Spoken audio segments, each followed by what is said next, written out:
Bönnigheim has a lot to offer. It's a little treasure chest on the edge of the Stromberg, not too far from the state capital, Stuttgart.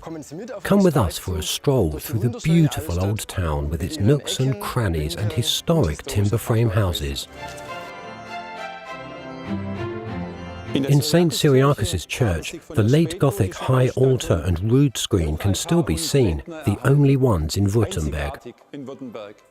The rood screen once separated the common folk, the lay people, from the priests and monks. After the Reformation, rood screens were torn down across the whole of South Germany, but since Bönnigheim belonged to the Catholic Archbishop of Mainz, its rood screen survived the wars. The wooden high altar is also extremely beautiful and comes from around the year 1500, but Bönnigheim has other treasures to offer. The Zander collection in Bönnigheim Palace is a highlight for all art and culture lovers. The collection is now one of the world's leading naive art museums and displays masterpieces by artists such as Henri Rousseau, André Bouchon, Camille Bombois and Séraphine Louis. The Stadionsche Palace is the perfect place for this art collection. You don't need to go to London, New York or Paris to see these classic pieces of art. You can experience them right here at Bönnigheim Palace. With the history of Lady Sophia Sternheim, which was finished near Bönnigheim Palace, Sophie von La Roche became the first female best-selling author in Germany and the founder of the sensitive novel. The principles of a good upbringing and lifestyle and the structure of a well-connected intellectual community form the focus of her works. Themes which are still relevant in the 21st century. This is the only well-preserved laboratory kitchen in Baden-Württemberg. In 1830, the chemist Völter produced herbal potions and remedies here.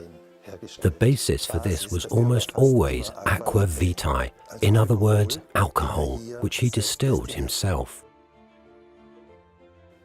We're also part of Bönnigheim's alcohol story. What was originally used for medicine quickly became used for pleasure.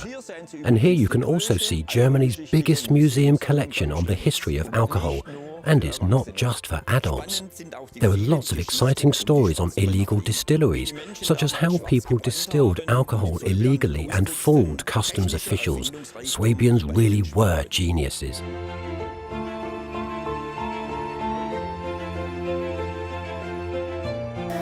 Beyond its borders, Bönnigheim is also known for its excellent wines. Visitors can try products from Bönnigheim's various wine producers in the first wine store in the Stuttgart region, and of course, take some home with them as well.